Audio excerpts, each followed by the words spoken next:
Go. Hi, I'm Lauren, and this is my speech on why you shouldn't do meth. The audience. Love meth. Somebody would say. Some of you may be curious about meth. Some of you may have wanted to try it as well. Who knows? We could be sitting in an audience of people who have been addicted. However, I want you to look at this egg and imagine it that it is your brain. It may be a little brain, but it's a brain nonetheless. And when you take meth, this is what happens to your brain. It's a strong brain. Oh, it's not a healthy brain there, is it? It's not a happy brain either. Could be happy. When you're living in a world of peer pressure, along with epic episodes of Breaking Bad, meth may be very appealing to your eyes and your senses. Crossing the line and pushing the limit is something some or many of you may live by. Meth will kill you. And fighting the curiosity and knowing the importance of your health can protect you from meth. And even though a small population has experienced the meth ride, it's important that we all know the dangers of this drug. Our decisions and actions are all centered around our freedom of choice. So now it's time to get educated about meth. And to start off with, let's discuss the effects on your body.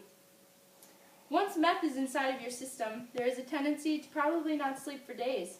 A wakefulness and physical activity will increase, and your body will have an increased heart rate, blood pressure, and body temperature. And according to drugabuse.org, long-term use can lead to mood disturbances, violent behavior, anxiety, confusion, insomnia, and severe dental problems. Have you ever seen the smile of a meth user? That's whew. All users, but particularly those who inject the drug, risk infectious diseases such as HIV, AIDS, and hepatitis. And meth can be a very addictive substance and rushes dopamine through your brain, which causes the emotional responses that can range anywhere from euphoria to complete paranoia. And does overheating, sleep deprivation, and cardiovascular stress sound fulfilling to you, audience? Yes. Nope. No. We got one bad apple over here.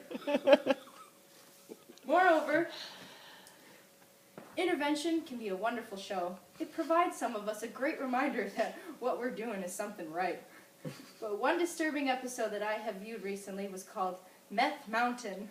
And Meth Mountain is a community in northern Alabama for all the people that are hooked on methamphetamine up there. And of the 3 people that were interviewed in the episode and documented, not one of them had a very appealing situation. There was Chuck, who was about to lose custody of his children for his addiction.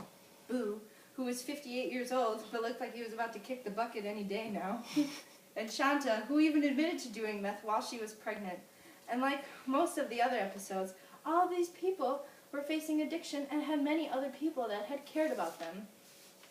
And in 2009, 1.2 million Americans aged 12 and older had abused methamphetamine at least once in the prior year to being surveyed. And another study showed that 1.2% of 8th graders, 1.6% of 10th graders, and 1% of 12th graders had abused methamphetamine at least once in the year prior to being surveyed. The source was Monitoring the Future by the University of Michigan website, and also the National Survey on Drug Use and Health, Substance Abuse and Mental Health Administration website. Now you may be asking, what the heck is an 8th grader doing using meth? Well, that's the problem. Anyone can do it. And finally, it's not just your heart or your immune system that will be affected by meth. No matter how hard you honor in yourself or how worthless you feel, there is always someone that cares about you. And our actions and decisions do not change just our lives, but others as well. And when you feel like injecting some meth or firing it up, think of Mom. What would Mom think of you?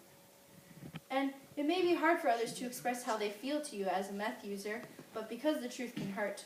But twiddling with methamphetamine at your buddy's apartment will be far more hurtful and depressing than anything your family members will say to you.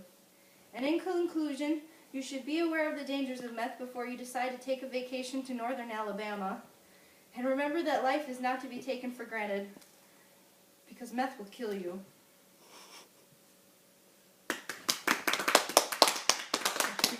Bye.